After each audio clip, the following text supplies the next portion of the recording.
Okay, I wanted to preclude this video with an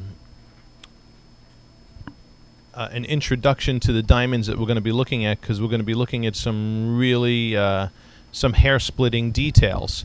All right, so the first diamond that we're going to be looking at in the lineup is this diamond that we have here, a 236 ISI1, and it's one of our good old gold signature hearts and arrows diamonds.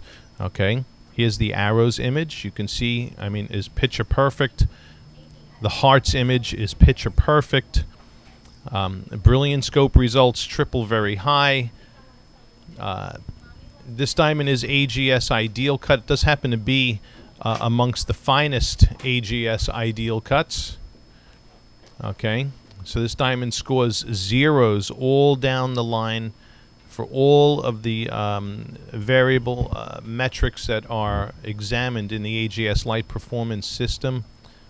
And this diamond is basically going to be used as the standard of excellence for what we're going to be comparing it to. Here's the A-set, the actual A-set image of the diamond, which we took here in our lab. This is our Diam X-ray photo, which shows light leakage versus light return on the pavilion facets, and you can see this is all red.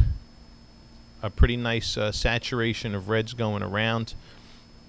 Okay, now here there's going to be three other diamonds that we're looking at in this video. This first one that we're going to be comparing in the video is another.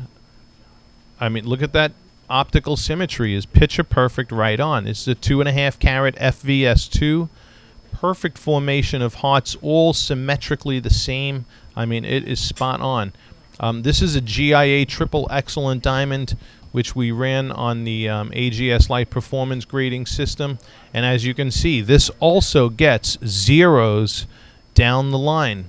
Okay, we're primarily looking at light performance deduction here, which says 0, but you know, so this stone has got it going on in so far as the most conservative labs grade cut. Okay, both AGS and GIA. The reason why we're doing a shoot of this video is because in this image, the reds under the table are a little bit more paler. Okay, because, and I'll tell you why. If you were looking at a standard ideal scope image, you wouldn't see those pale reds. That would look dark red. Or in a standard A-set image, those reds would be dark red there. However, we do our A-set imagery and Diam X-ray imagery with a back illumination. So any areas of leakage are going to show up really blatant white, like what you see in the corners here. Those are blatantly white. These are along the neighborhood of pale reds. So what we're going to do is compare this diamond with the pale reds to this one with the darker reds under the table.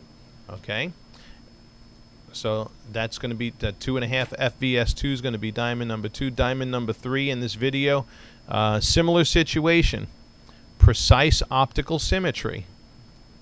Your hearts pattern is picture perfect. Okay, and your optical symmetry is right on. See, this gets our optical symmetry grade of superior. Okay, that's the highest grade that we will assign to a diamond, and it's got to exhibit superior craftsmanship. So this diamond does have superior craftsmanship. It is a GIA triple excellent with AGS ideal light performance. This is a 260 or a 260 something EVS2, and the AGS PGS results on this diamond also show zeros down the line. Light performance deduction 0. So insofar as GIA and AGS grading go, this diamond gets the top scores. That was the AGS PGS results. This is the GIA. It is a confirmed GIA triple excellent. Okay, this is the GIA facet wear results on this diamond, which also score excellent and would penalize if there was excessive painting or digging, or if the proportions were funky. Okay, but this too, as you can see the reds under the table are paler. They're not as dark as the other initial 236 that in the first diamond. All right, and lastly in this comparison, and as we complete this little introduction here to this video, we're going to be looking at a 255 GSI1. Okay. Now, what's interesting about this diamond, you notice it says optical symmetry premium. I don't even know if I'd really call that premium, because this is really looking more like traditional. In fact, I'm going to change that premium to traditional, because this is what we typically see in the most common GIA excellence and AGS ideals. You can see this arrows image is really wonky. There are arrows that are missing. These two are just completely missing. There are 6 that are showing, but even those are not straight. They're off kilt. And there's your heart's image, which is nothing to speak about. Believe me, any heart you see on the bottom here is not done purposely. It's by accident. The A-set image. Now see your A-set image. Here's why this diamond is an AGS ideal cut, by the way. And you can see its optical symmetry is quite wonky compared to, you know, look at that, you know. Okay, but it still has enough reds and blues to qualify for AGS ideal, and the polish and symmetry is ideal also.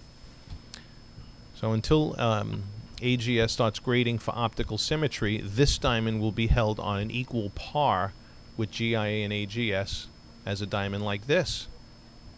I know it's a sin, right? But that's the way it is. Here's the Diam X-ray image. Pretty solid image. Okay, got a little area of leakage right there, a little pale red over there. So we're going to be looking at these side by side right now. All right, so here we are looking at the optics now, the optical properties, and we're looking in a lighting environment that's going to show very critically the brightness and contrast of the diamonds we're looking at. This is the first diamond at 236 ISI1, and this is the 2.5 carat FVS2. All right.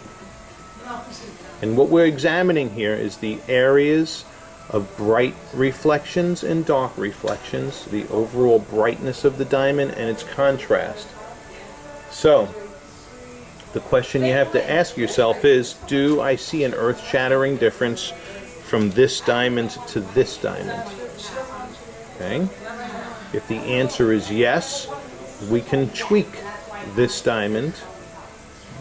But quite frankly, I don't think it's necessary.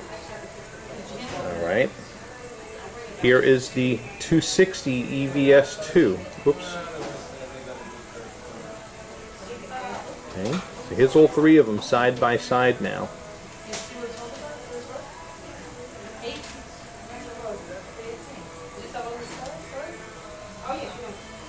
Alright, if you see anything about either one of these 2 stones that bothers you, and you'd rather tweak them, tweak the pavilion angles a little shallower to eliminate the pale reds, we can do that. Alright, and bring it up to the par of our signature hearts and arrow. But these are darn close. Their optical symmetry is equal to this diamond. That's the pavilion angles were just a touch deeper, but not to the point where there were blatant whites under the table. Okay. All right, and lastly, here's this 2.5 carat GSI1. All right. Now this one had the optics that fell in that GIA XXX AGS ideal zenith. It's just that its optical symmetry wasn't quite as perfect as these 3 diamonds. Okay, but look at its optics. It's a bright stone. Okay, very nice. So they're all looking, and the thing that's great about this comparison is all the diamonds are in the same lighting.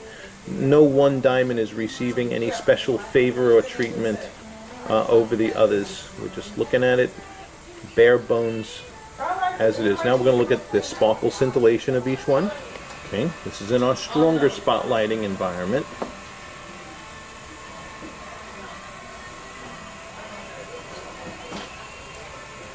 All of these are real fireballs.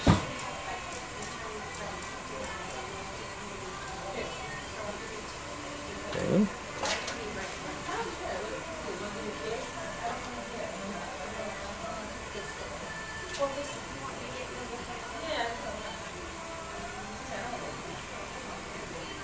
And of course, the monocular lens of the camera, believe it or not, tends to be a little more critical when we're looking at these with stereoscopic vision. It's even harder to differentiate any differences. Okay. Just for a final view, we're going to go by the window and take a look as well. Okay. But I got to tell you, these are beautiful candidates. Absolutely gorgeous candidates. All right. Now we're going to go by the window. Alrighty, now just for a bird's eye view, here is the 236 ISI1 on the left and the 2.5 carat FVS2 on the right. And well, I'd be lying if I didn't tell you it is gorgeous. Okay, they're both gorgeous. They have two spectacular rounds. All right, so both of them well deserve the GIA XXX AGS Ideal Zenith Zone.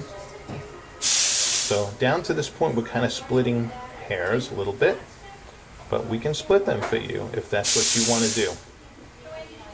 So that's the 2.5 FVS2. Now we're going to put the 260 EVS2 in the clip also. Okay. And I'm using the same standard here on the left at 236 ISI1, good old gold signature hearts and arrow. And here is that 260 EVS2. Another absolutely beautiful specimen. Okay.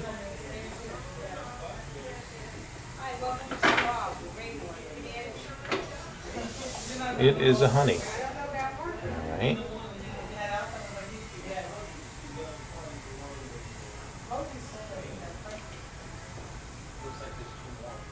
That's a beautiful stone, okay?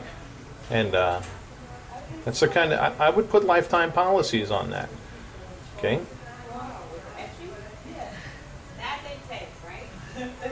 Very, very pretty. All right. And last but not least, we're going to put this the 2.5 GSI1 in the picture as well. I'm going to leave the 260 out now. EVS2, and I'm going to replace this 236 ISI1 with the 2.5. With the 2.5 GSI1. Okay, now we have the 260 EVS2 on the left and the 255 GSI1 on the right.